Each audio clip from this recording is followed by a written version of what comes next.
Ini adalah sebuah kisah yang sangat mengerikan dan sangat tidak masuk akal tentang jemaah haji asal Indonesia. Berikut kisah lengkapnya. Di sebuah desa pesisir yang makmur, terdapat seorang pria bernama Pak Hasan. Bukanlah seorang petani biasa, ia adalah seorang pengusaha tambak ikan yang sangat sukses. Bertahun-tahun ia membangun usahanya dari nol, dari sebuah rawa yang dulunya dipandang tak berguna. Namun, berkat ketekunan dan kerja kerasnya, rawa itu kini berubah menjadi ladang emas baginya. Ribuan ekor ikan berkembang biak di sana, memberikan keuntungan yang luar biasa setiap bulannya. Setiap hari, para pekerja di tambaknya sibuk mengurus ikan-ikan yang siap dipanen dan dikirim ke berbagai kota.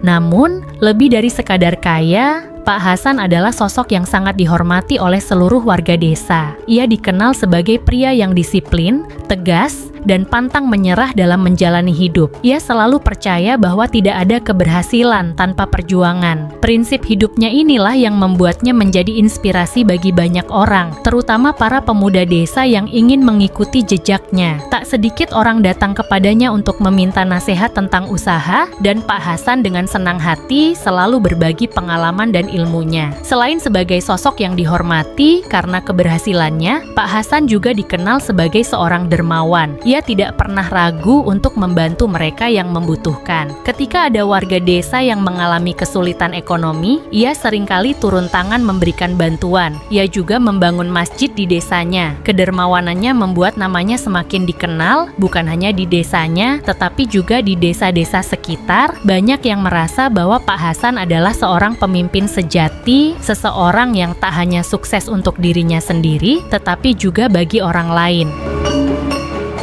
Di balik kesuksesan besar yang ia raih, ada seorang wanita yang selalu setia mendampinginya. Ibu Rahimah, istrinya, wanita lembut dan penuh kasih sayang ini selalu ada di setiap suka dan duka sejak awal perjalanan usaha Pak Hasan. Ibu Rahimah adalah orang yang selalu memberikan dukungan penuh. Meskipun kesibukannya luar biasa, setiap sore sepulang dari tambaknya, Pak Hasan sering menghabiskan waktu bersama anak-anaknya. Marno, yang mulai beranjak remaja, sering mengajaknya berdiskusi tentang berbagai hal, terutama tentang impian dan cita-citanya di masa depan. Sementara itu, Ririn, yang masih kecil, selalu menyambut kepulangannya dengan penuh keceriaan. Gadis kecil itu senang mendengar cerita-cerita tentang tambak ikan dan pengalaman ayahnya berbisnis.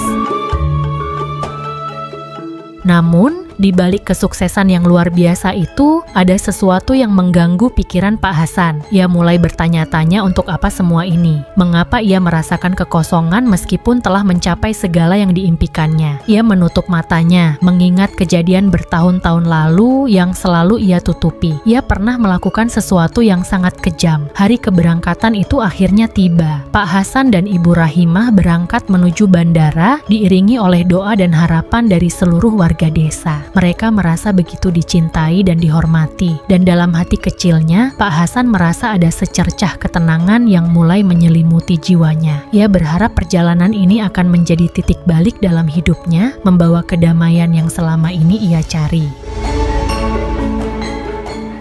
Namun, di Tanah Suci, kejadian mengerikan pun terjadi. Saat sedang beribadah di sekitar Ka'bah, Pak Hasan jatuh terkapar di lantai. Dalam hitungan detik, seluruh tubuhnya mulai mengalami perubahan yang mengerikan. Kulitnya mengeras perlahan menjadi sisik yang kasar dan tebal seperti kulit buaya. Tangannya yang kokoh berubah bentuk menjadi kaki dengan cakar tajam. Dan wajahnya mulai berubah. Moncongnya memanjang seperti seekor buaya yang sangat menyeramkan. Orang-orang di sekitarnya mundur beberapa langkah, tidak percaya dengan apa yang mereka saksikan. Teriakan histeris terdengar di seluruh area, menyebarkan kepanikan. Ini azab dari Allah, beberapa orang berteriak. Keheningan yang sebelumnya mengisi area tawaf berubah menjadi kekacauan. Para petugas keamanan dengan sigap mengamankan Pak Hasan yang kini dalam wujud yang tidak lagi manusia. Ibu Rahimah berteriak histeris, menangis sambil berusaha mendekati suaminya. "Mas Hasan, apa yang terjadi pada kamu?" Namun, Pak Hasan hanya bisa menatap istrinya dengan mata yang penuh dengan ketakutan dan kesedihan. Ia ingin berbicara, namun suaranya telah berubah menjadi geraman rendah dan tidak bisa dimengerti oleh istrinya.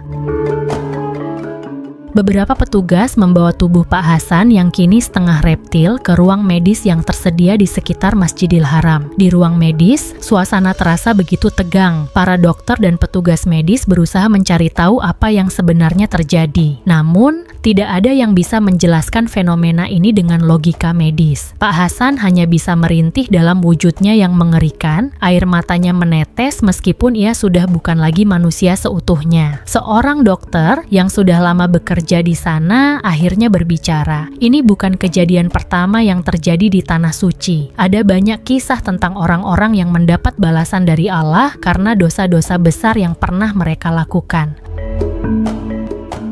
Dengan sisa tenaga yang ia miliki, Pak Hasan mulai berbicara. Suara seraknya terdengar samar namun cukup jelas untuk membuat semua yang mendengarnya merinding. Aku dulu telah melakukan sesuatu yang sangat kejam. Aku membasmi ratusan buaya di rawa tempat tambakku yang sekarang berdiri. Aku menebarkan ayam-ayam yang sudah kuracuni agar buaya-buaya itu mati dan tambakku bisa berdiri tanpa gangguan. Ia menceritakan kejadian bertahun-tahun lalu tentang bagaimana rawa itu dulunya dihuni oleh ratusan ekor buaya. Ia ingat betapa sulitnya membuka lahan ini karena buaya-buaya itu sangat agresif. Akhirnya ia menyebarkan ayam-ayam yang sudah diracuni agar buaya-buaya itu mati. Mendengar pengakuannya, semua orang yang menyaksikan kejadian itu terdiam dalam kekaguman dan haru. Mereka menyadari bahwa Pak Hasan telah diberikan peringatan tetapi juga diberi kesempatan untuk memperbaiki diri. Setelah kejadian itu, Pak Hasan dan Ibu Rahimah menyelesaikan rangkaian ibadah haji mereka dengan cara yang jauh lebih khusyuk dan penuh ketulusan. Mereka bersujud dan berdoa dengan sepenuh hati. Saat mereka akhirnya kembali ke tanah air, Pak Hasan bukan lagi pria yang sama. Ia telah menemukan kedamaian yang selama ini ia cari, bukan dalam harta atau kesuksesan duniawi. Terima kasih telah menonton video ini. Jika Anda suka, silahkan like, share, dan subscribe channel ini untuk mendapatkan update video selanjutnya. Terima kasih.